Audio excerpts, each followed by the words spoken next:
I'm Rachel with Breakthrough News, and we're here in New York City, where hundreds of thousands of people have come out for No King's Day, rejecting the Trump agenda. Millions across the United States are participating in No King's Day. The last No King's Day was the largest demonstration in U.S. history. This comes on the heels of the general strike in Minneapolis, which many people here are referencing. We see signs saying "Stand with Minneapolis." We see signs saying "No war on Iran," and across the board, this represents the mandate of what people in the U.S. want to see, not Trump and Trump's agenda. Across the board, people are tired, they are done, and they are fed up with Trump, and they are fed up with everything he represents. Money for jobs and education. Not for war and occupation. Not for war and occupation. Can you share your name and why you're out here today?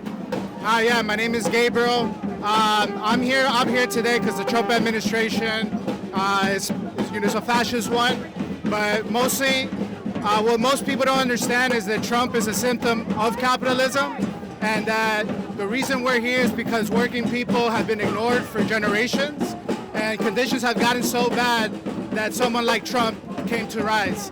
You know, you're here with an anti-war contingent. There are signs everywhere about the end the blockade on Cuba and signs about Iran. Can you share why that is and why you're choosing to march with this contingent? Yeah, so we're with the anti-war contingent. Look, in Iran, they're spending $1 billion a day. And that I always think about how would that money be better utilized if it's invested in working class people. I think about Cuba, the money that's being used to do a blockade and stop this country from feeding its people. It's all this senseless money when we can invest in education, we can invest in public health care, public transportation, public infrastructure.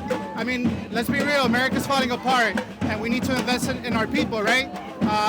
MAGA says they're America first. I feel like we're America first, right? We're people first. And MAGA's right now, all they're worried about is the war effort. We need to invest in the people. I am a public sector worker in one of the most expensive cities in the world. I am a registered nurse, and I support and give public service to our Black and brown communities. I live within the same communities, and we are seeing people unable to afford to live, to get their food, and then are slowly being ineligible to receive support services like SNAP and TANF. So it's a really big issue for our membership.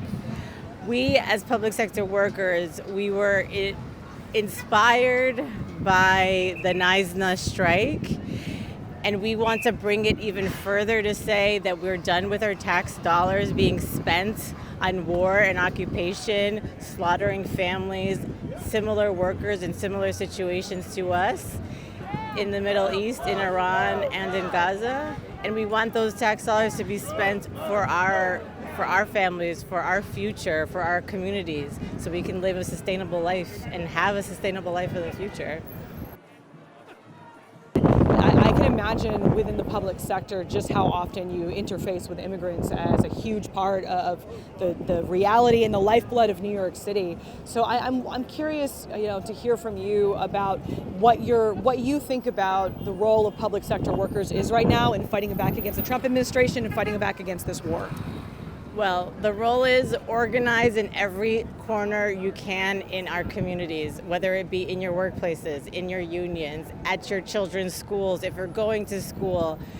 Everything needs to be organized, and to say we are going to continue to fight. This is not the finish line today, even though this is a massive showing of people. We need to continue to fight and say all out general strike, no school, no work, no spending for May Day. So really trying to build the movement and the momentum, and not to, stop, just continue with the momentum. Our Minneapolis brothers and sisters really proved the power of a general strike. I mean, this is what is going to change. Whatever it hurts their pockets, that's where we're going to see change. And I think it's just a reminder that we are the many and they are the few, and we need to come together and organize and create community one another and support each other in every way possible, and say enough is enough, and we want to look forward to our future and an investment in our future and our children and our way of life, our well-being.